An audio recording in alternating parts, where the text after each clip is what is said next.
Maya had always thought she was pretty good at reading people.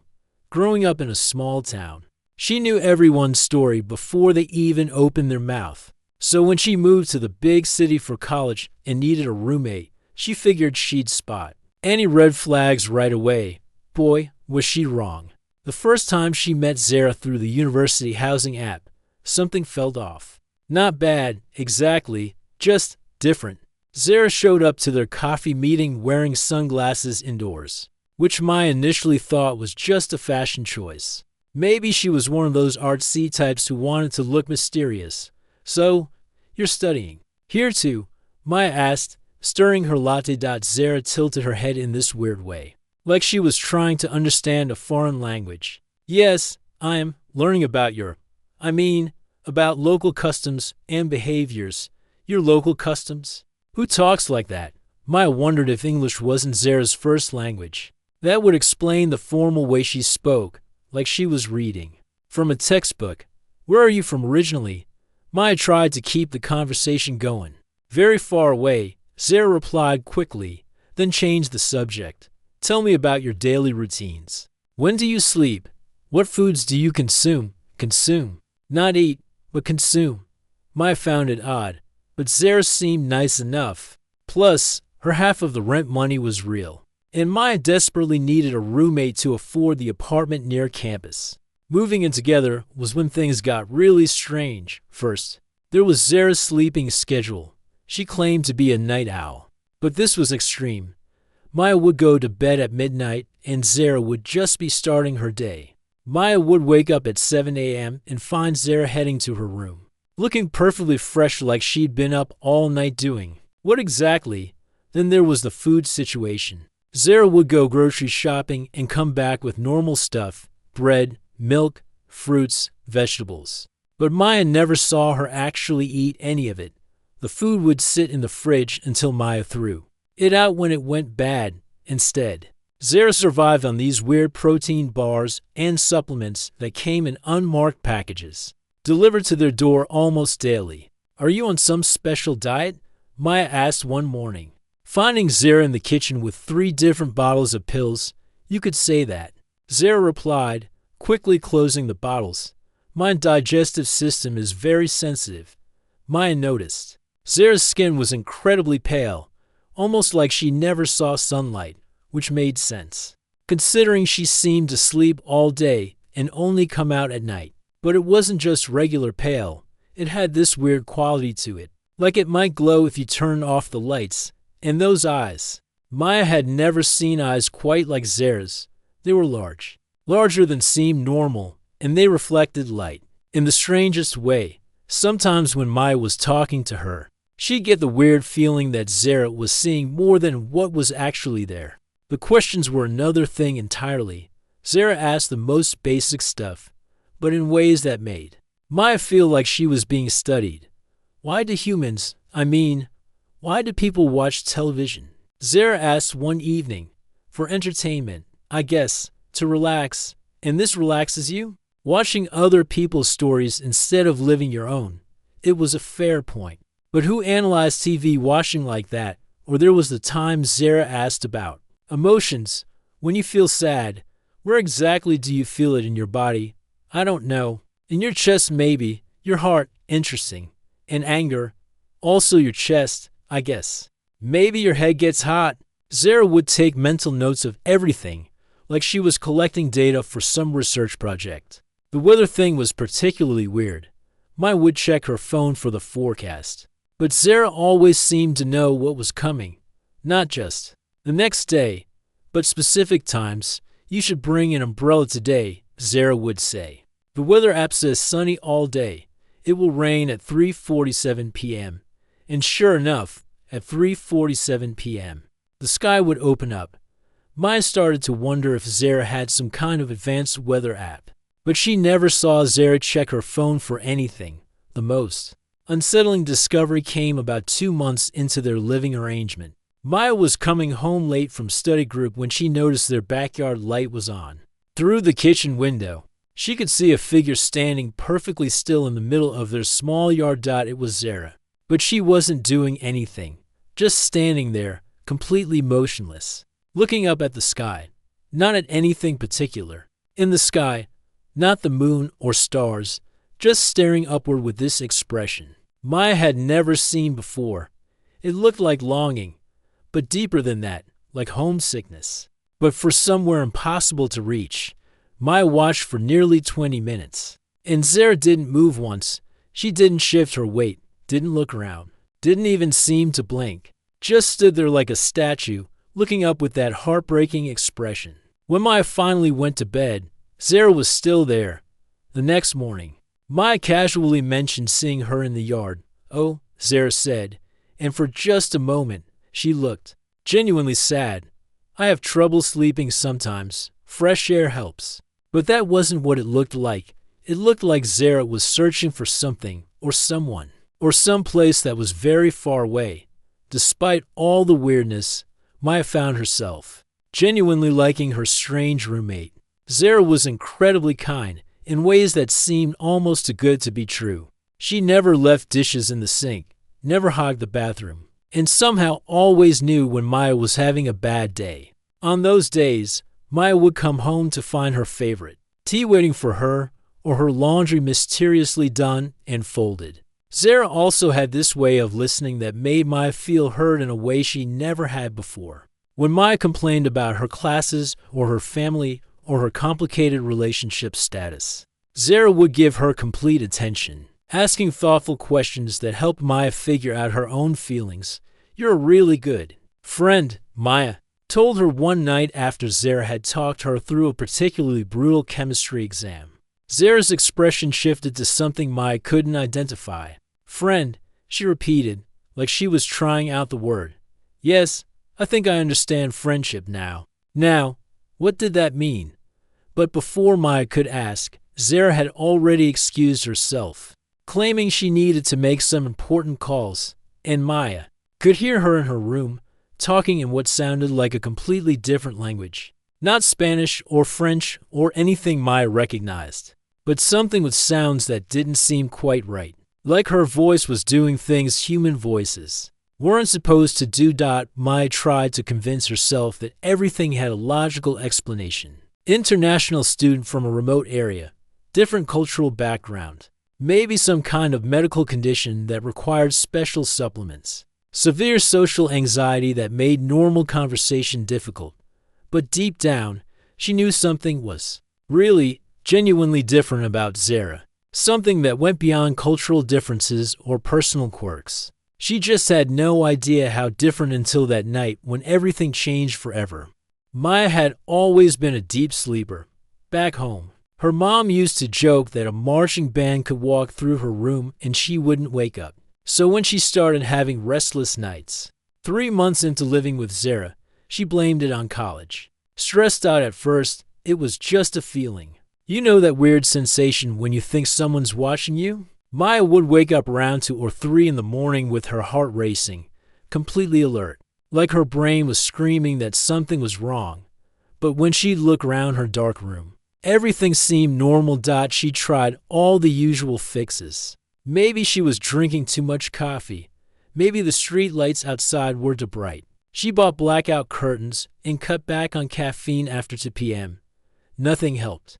Then she started noticing little things that made her skin crawl. Her bedroom door would be slightly open in the morning, even though she always closed it before bed. Maya was particular about that. She'd grown up sharing a room with her younger sister, and privacy was sacred to her. She literally checked the door handle twice before getting into bed, making sure it clicked shut. But morning after morning, there was just a crack of space between the door and frame.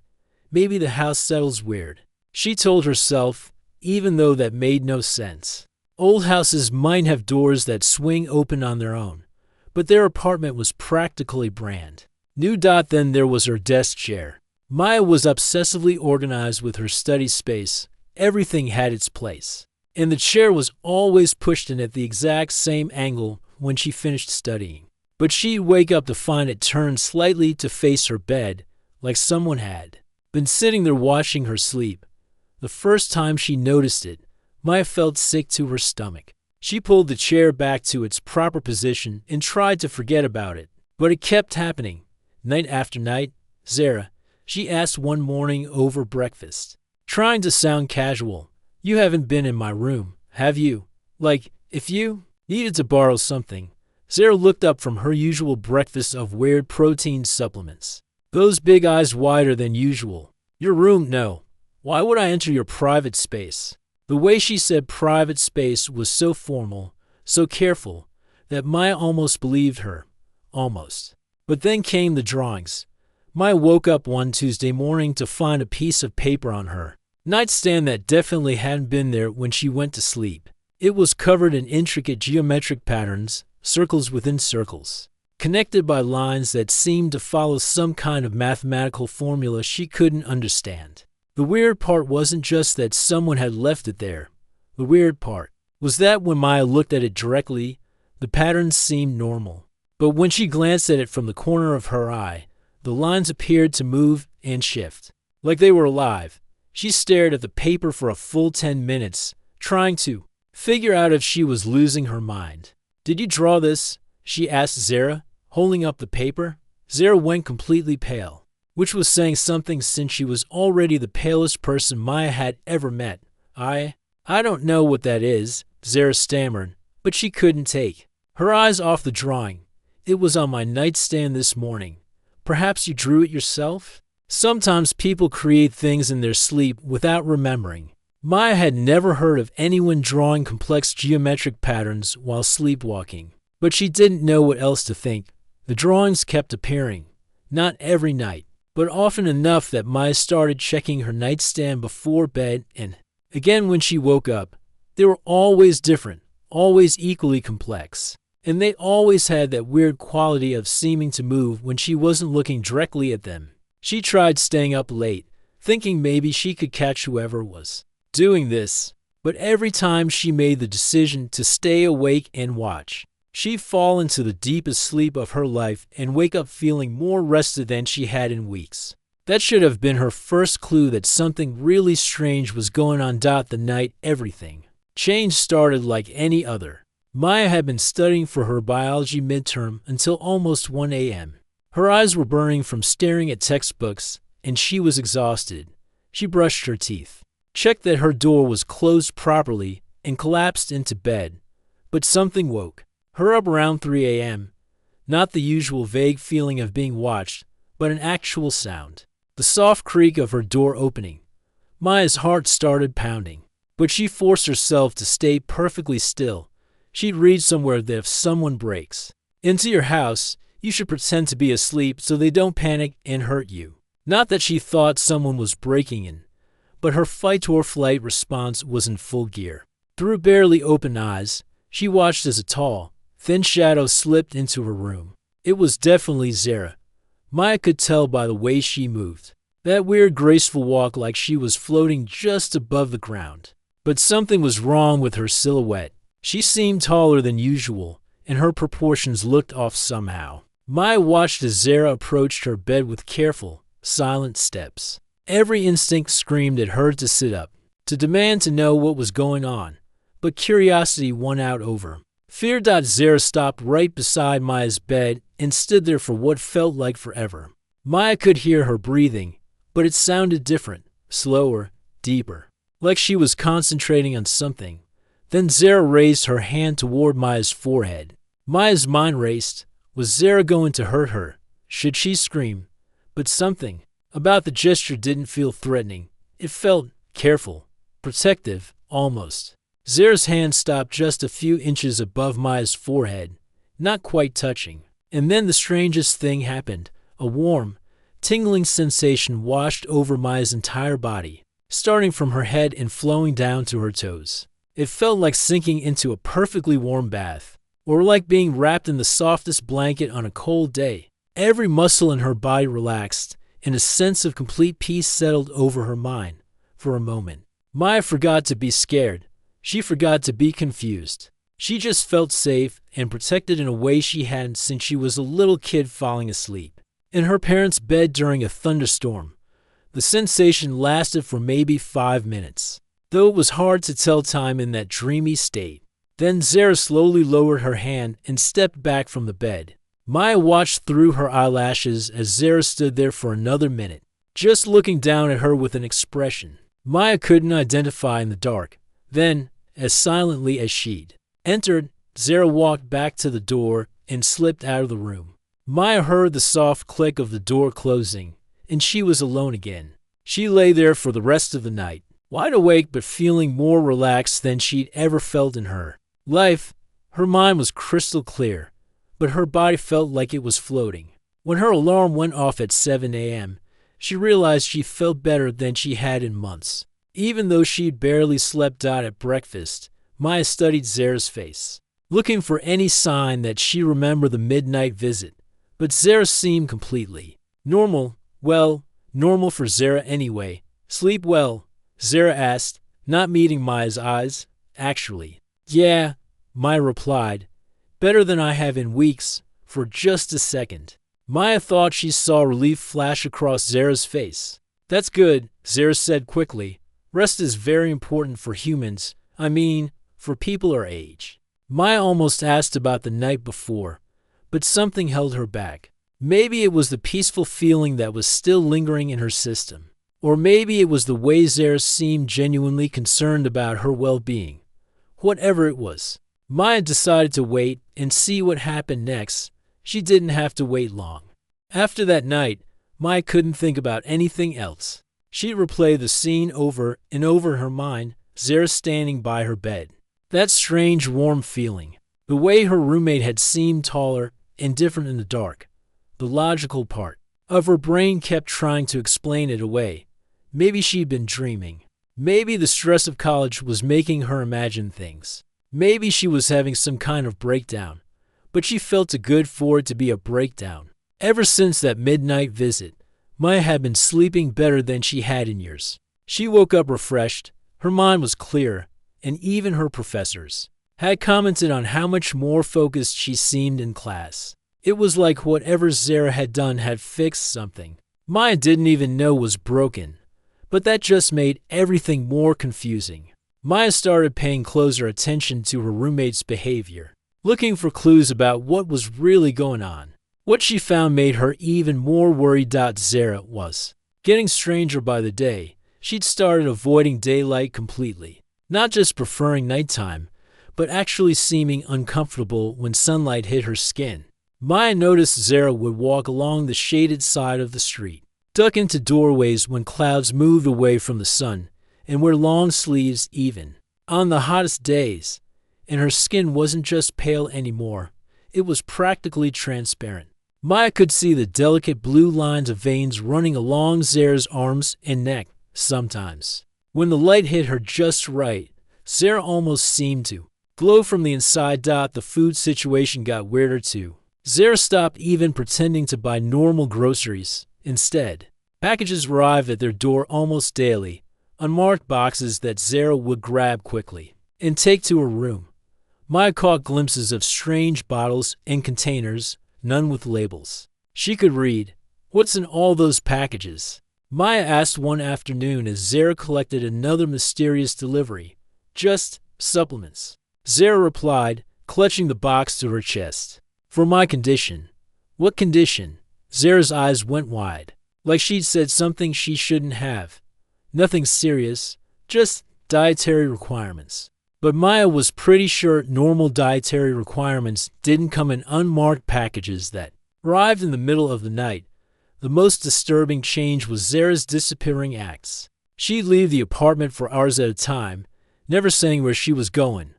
When she came back, she looked exhausted and somehow smaller, like the trips were draining something out of her. "Where do you go all the time?" Maya asked one evening. When Zara returned looking particularly worn out. "Just meetings," Zara said vaguely. "For my studies." "What kind of meetings happen at 2 a.m.? Zara froze. "How did you know what time I came back?"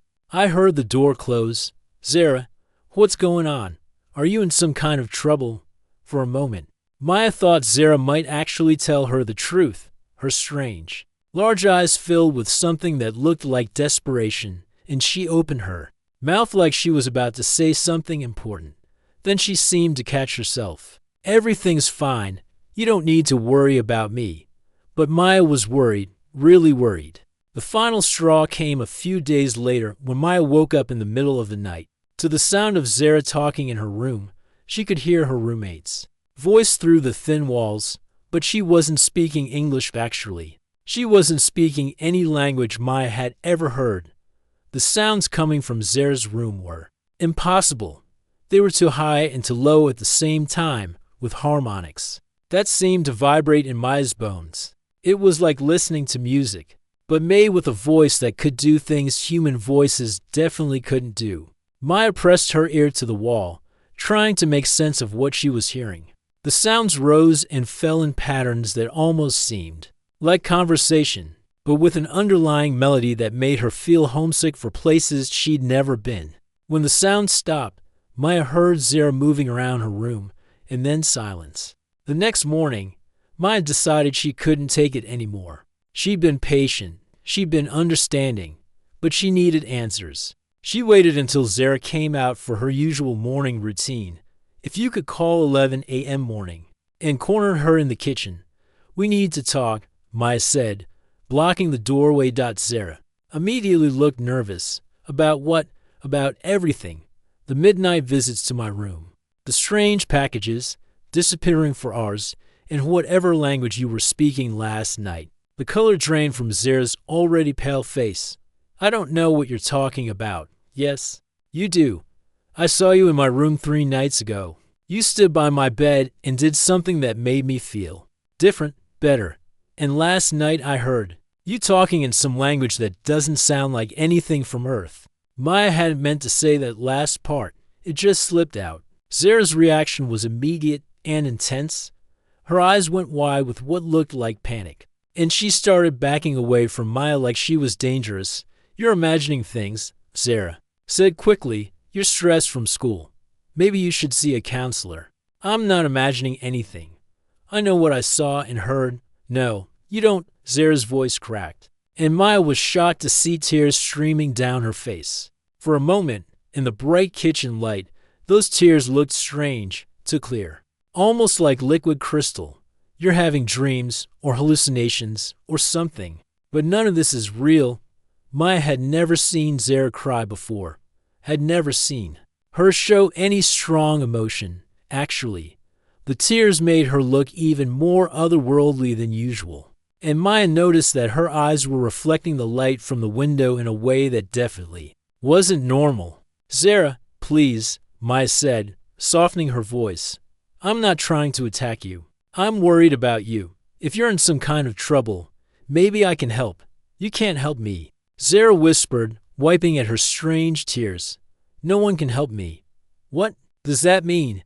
"It means you need to stop asking questions and let me handle my own problems." Maya felt her patience snap. "How can I do that when your problems are affecting me? I wake up every night feeling like I'm being watched.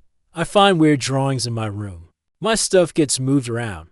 And now I feel better than I have in months, and I don't know why." "Maybe you feel better because you're finally getting proper sleep," Zara said weakly. "By proper sleep, you mean whatever you did to me that night?" Zara went completely still. "I never touched you. I didn't say you touched me. I said you did something to me." The silence stretched between them like a physical thing. Maya could see Zara's mind racing, trying to figure out how much Maya actually knew and how much she was guessing. Finally, Zara looked directly at Maya, and for just a second, Maya could swear her eyes flashed with light. "You're having stress dreams," Zara said firmly. "Everything you think you've seen or heard is just your mind trying to process the pressure of college life. I suggest you make an appointment with the campus health center." With that, Zara walked past Maya and headed for her room. "This conversation isn't over," Maya called after her. "Yes, it is," Zara replied without turning around. "And Maya, maybe you should consider finding a different roommate.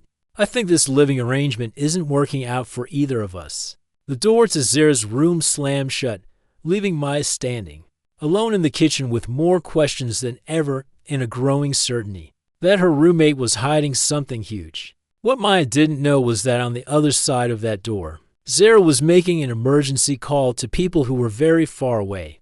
telling them that their mission might be compromised and asking for immediate instructions. And what Maya really didn't know was that within 48 hours, those instructions would put both of their lives in serious danger. For 2 whole weeks, Maya and Zara didn't speak to each other. Not a single word. It was the most uncomfortable 2 weeks of Maya's life. They developed this weird system where they'd check if the other person was in the common areas. Before leaving their rooms, Maya would listen for Zara's footsteps before going to the kitchen. Zara would wait until Maya left for class before emerging from her room. The apartment felt like a Cold War zone. But the strangest part was how terrible Maya felt during those 2 weeks. The good sleep she'd been getting stopped completely. She was back to tossing and turning all night, waking up exhausted and cranky. Her grades started slipping again. Her focus was shot, and she felt like she was walking around in a fog. It was like whatever Zara had been doing during those midnight visits had become something Maya's body depended on, which was crazy, but Maya couldn't shake the feeling that she was going through some kind of withdrawal. She missed her weird roommate more than she wanted to admit, despite all the strangeness.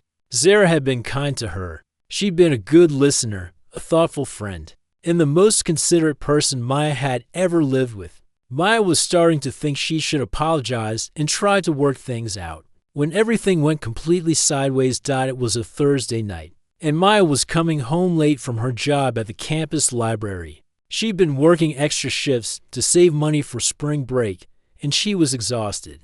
All she wanted was to heat up some leftover pizza and collapse into bed. But when she opened the apartment door, she immediately knew something was wrong.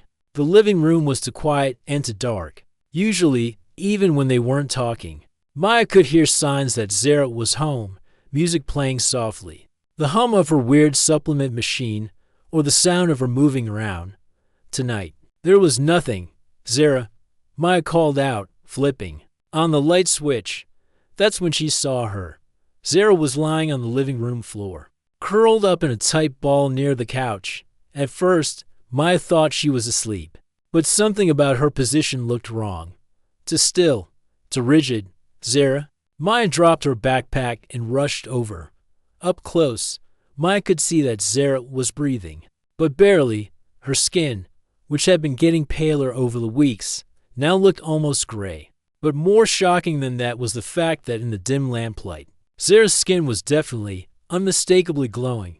Not like glow-in-the-dark paint, but like there was light coming from inside her body. Soft, blue-white light that pulsed gently, like a slow heartbeat.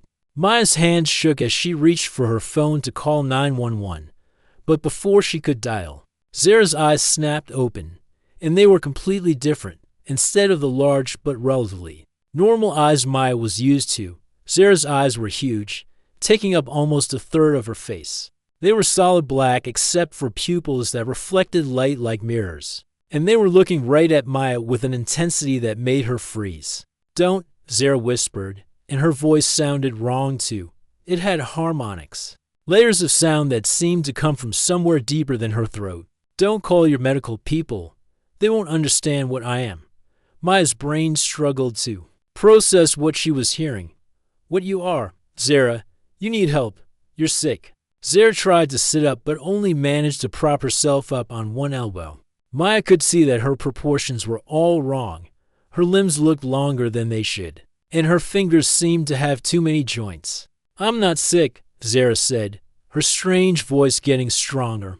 "I'm dying, but not from any illness your doctors would recognize." "What does that mean?" Maya knelt down beside her, no longer caring how weird Zara looked. Whatever was happening, her roommate needed help. Zara stared at Maya for a long moment, and Maya could see some kind of internal struggle playing out behind those impossible eyes. "If I tell you the truth," Zara finally said, "everything changes. Your whole understanding of the world, of what's possible, of who you've been living with." "Are you sure you wanted to know?" Maya thought about it for maybe half a second. "Yes, I want to know." Zara closed her eyes and took a shaky breath. When she opened them again, her appearance shifted completely. Her skin took on an opalescent quality, like the inside of a seashell. Her hair, which Maya had always thought was an unusual shade of white blonde. Now clearly wasn't hair at all, but something more like fiber optics, glowing softly from within. Her face became more angular, with cheekbones that were too sharp and too high, and her neck was longer and more graceful than any human neck should be. But somehow, she was still recognizably Zara, still the roommate Maya had come to care about. Just more, like seeing her true self for the first time. "I'm not from your world, Maya," Zara said, and now her voice sounded like music, with notes that human vocal cords couldn't possibly produce. "I'm what you would call an exchange student, but not between universities, between planets." Maya sat, back on her heels, trying to process what she was hearing. "You're saying you're an alien. That's your word for it, yes? That's impossible, is it? You've been living with me for months. You've seen things that don't make sense. You've felt things that shouldn't be possible. Deep down, haven't you always known I was different?" Maya thought about all the strange little things, the way Zara moved, the weird questions she asked, her unusual reaction to sunlight, the sound she made when she thought no one was listening. "The midnight visits," Maya said slowly. "I was studying you," Zara admitted, "but not in a bad way.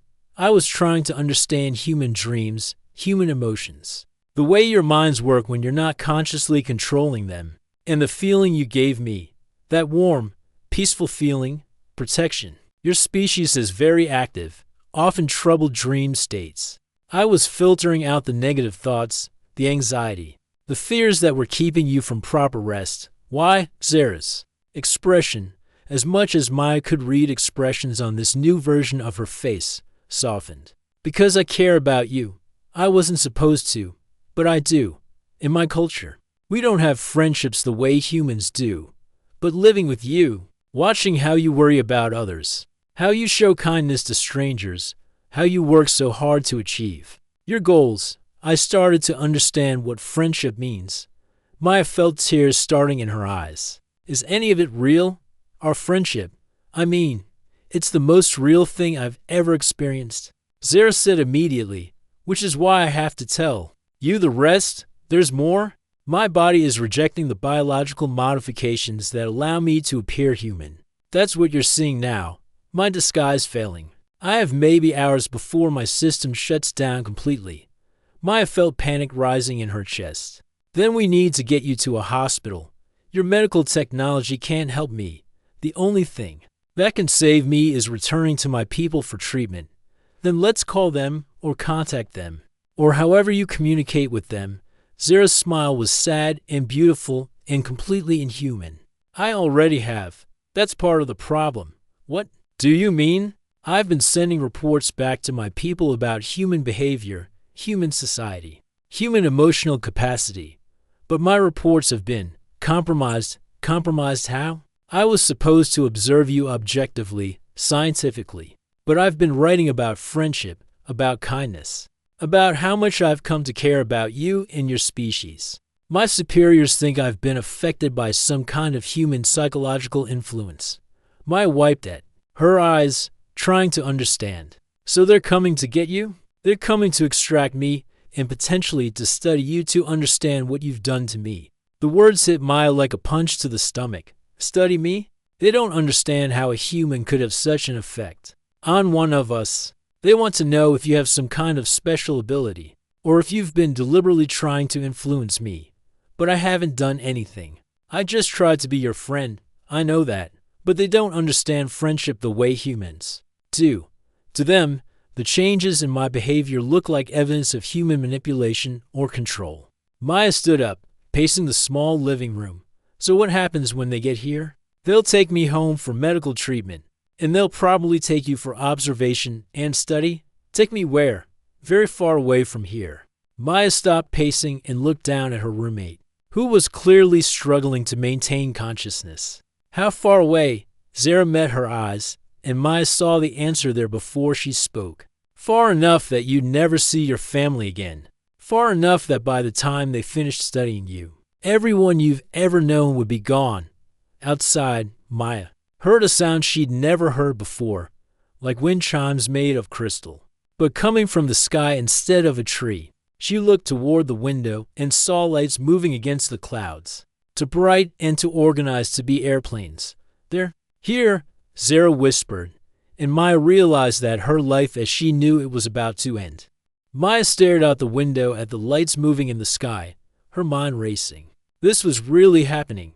Her weird, wonderful roommate was actually from another planet, and now her people were coming to take them both away. "How long do we have?" Maya asked, surprised by how calm her voice sounded. "Not long," Zara replied, struggling to sit up properly. "Maybe an hour before they complete their approach." Maya helped Zara lean against the couch, trying not to stare at her transformed appearance. Even in this crisis, she found Zara beautiful in her true form, otherworldly and strange, but still unmistakably the friend she'd come to care about. "Tell me about them," Maya said. "Your people. What are they like?" Zara's expression grew complicated. "They're not cruel, but they're very scientific. Everything is about knowledge, about understanding, about maintaining order. They don't understand emotions the way humans do." "What does that mean for us?" "It means they'll see you as a fascinating puzzle to solve. They'll want to understand how you affected me so deeply, how you changed my behavior patterns so dramatically." Maya sat down on the floor next to Zara. "But I didn't do anything special. I just treated you like a friend. That's what makes you special," Zara said softly. "My people don't have friends. We have colleagues, study partners, research associates, but not friends who care about each other just because they want to. That sounds lonely. I thought it was normal until I met you." Maya felt tears starting again, but she pushed them back. Crying wouldn't help either of them right now. "So what do we do? Is there any way to convince them that I'm not dangerous?" Zara was quiet for a long moment, and Maya could see her thinking hard. "There might be one way, but it's risky. Risky." "How?" "I could try to explain human friendship to them directly. Show them what I've learned about your emotions, your capacity for caring without expecting anything in return." But what? "But if they don't believe me, if they think I've been too compromised by human contact, they might decide that both of us are too dangerous to study. They might just eliminate the problem." Maya's blood ran cold. "You mean they'd hurt us? They'd see it as preventing contamination, like stopping a disease before it spreads." The lights outside were getting brighter, and Maya could hear that crystal wind chime sound getting louder. Whatever was coming, it was getting close. "There's something else," Zara said suddenly. "Something I need to tell you before they arrive." "What?" "The midnight visits. They weren't just about studying your dreams. I was also giving you something." Maya frowned. "Giving me what?" "Resistance. Protection against the kind of mental probing my people use. I've been gradually building up your natural defenses without realizing it." "Why would you do that?" Zara looked directly at Maya with those impossible mirror eyes. "Because somewhere deep down, I think I always knew this day might come, and I wanted you to be safe." Before Maya could respond, the crystal sound outside grew so loud it seemed to be coming from inside the apartment. The lights in the room flickered, and Maya felt a strange tingling sensation all over her skin. "They're landing," Zara whispered. Maya helped Zara stand up, steadying her when she swayed. "Whatever happens, I want you to know that you're the best roommate I've ever had. Weird midnight visits and all." Zara smiled, and even in her alien form, it was the same warm smile Maya had come to love. "And you're the best friend I never knew I wanted." The front door didn't open. It just wasn't there anymore. One moment Maya was looking at their normal apartment door. In the next moment there was an opening leading to what looked like the inside of a crystal cave. Filled with soft, blue light, 3 figures stepped through the opening, and Maya's breath caught in her throat. They looked like Zara, but more so, taller, more angular, with skin that seemed to be made of living starlight. Their eyes were larger and completely black, and when they moved, it was with a flowing grace that made Maya think of deep ocean currents. They spoke to Zara in that impossible language Maya had heard through the walls, but now she could almost understand it. Not the words, but the emotions behind them: concern, disappointment, and underneath it all, fear. Zara responded in the same musical language, gesturing toward Maya several times. Maya caught her own name in the flowing sounds, and she could tell that Zara was defending her. The conversation went on for several minutes, with the three visitors becoming more agitated and Zara becoming more insistent. Finally, one of them turned to Maya and spoke in perfectly clear English. "You are the human who has affected our colleague." Maya's voice stuck in her throat for a moment, but she managed to nod. "I guess so, though I'm not really sure how." She claims you have taught her about something called friendship. Explain this concept. Maya looked at Zara, who gave her an encouraging nod, taking a deep breath. Maya tried to put into words something she'd never really thought about before. Friendship is caring about someone just because you like who they are, not because they can do something for you or because you need something from them, just because you enjoy their company and you want good things to happen to them.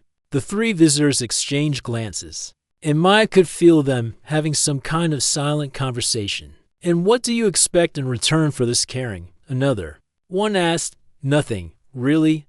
Just that they care about me too. That's how friendship works. It's mutual. But what is your benefit? What do you gain?" Maya thought about all the times Zara had listened to her complain about school, had made her favorite tea when she was stressed, had somehow made her sleep better and feel more peaceful. "I gain a friend," Maya said simply, "someone who makes my life better just by being in it, someone I can trust and talk to and share experiences with." The visitors were quiet for a long moment. Then the first one spoke again. "Show us." "Show you what?" "Show us this friendship." Maya looked at Zara, confused. Zara stepped forward, still weak but determined. "I think they want us to demonstrate the emotional connection," Zara said. "The way we care about each other." "How do we do that?" "Just be yourself, Maya. Be my friend." So Maya did what came naturally. She put her arm around Zara's shoulders to help support her weight, and she looked up at the three imposing figures. "Look, I don't know what Zara told you about me, but she's one of the kindest, most thoughtful people I've ever met. She's helped me through some really tough times, and she's never asked for anything in return. If caring about someone like that makes me dangerous, then I guess I'm dangerous. But I'd rather be dangerous than be someone who doesn't care about their friends." The visitors went very still, and Maya could feel them studying her, not just looking at her, but somehow examining her thoughts and emotions. She felt the mental probing Zara had warned her about, but it felt gentle, almost respectful. After what felt like forever, they stepped back. "Fascinating," one of them said. "Your emotional patterns are unexpected. Is that good or bad?" Maya asked. "It is instructive." The visitor looked at Zara. "You were not compromised by human influence. You were expanded by it." Zara straightened up a little. "Does that mean?" "It means we have much to discuss with our council. This concept of friendship may be more valuable than we initially understood." One of the visitors approached Maya and held out what looked like a small crystal that pulsed with inner light. "This is a communication device," they explained. "If you are willing, we would like to continue learning about human friendship through your connection with our colleague." Maya took the crystal, which felt warm and alive in her hand. "Does that mean Zara can stay? For now. We need time to understand what we have learned here, but she will need medical treatment that can only be provided by our people." "How long?" Maya asked. Looking at Zara. "Several of your months," Zara replied. "But Maya, when I come back, I won't be coming back alone." "What do you mean?" One of the visitors stepped forward. "If friendship is as valuable as it appears to be, then perhaps it is time for our species to learn from yours. Your world may be receiving visitors in the near future, official ones."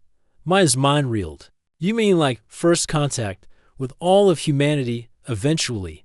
But first, we need friends like you to help us understand how to approach your species peacefully." As the visitors prepared to leave, Zara hugged Maya tightly. In her true form, she felt different, lighter somehow, but warmer too. "This isn't goodbye," Zara promised. "This is just, see you later. You better keep in touch," Maya said, holding up the crystal device. "And when you come back, you're bringing me some of those weird supplements. I think I'm addicted to sleeping well."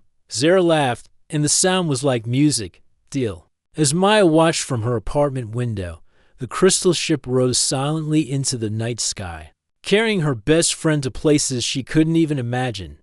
But for the first time in weeks, Maya felt peaceful. She looked down at the communication device in her hand as it pulsed with gentle light. A message was already coming through, not in words, but in feelings, gratitude, affection, and a promise that this was just the beginning of something amazing. Maya smiled and settled into her chair to compose her first message to a friend among the stars. She had a feeling that her life was about to get a lot more interesting, and she couldn't wait.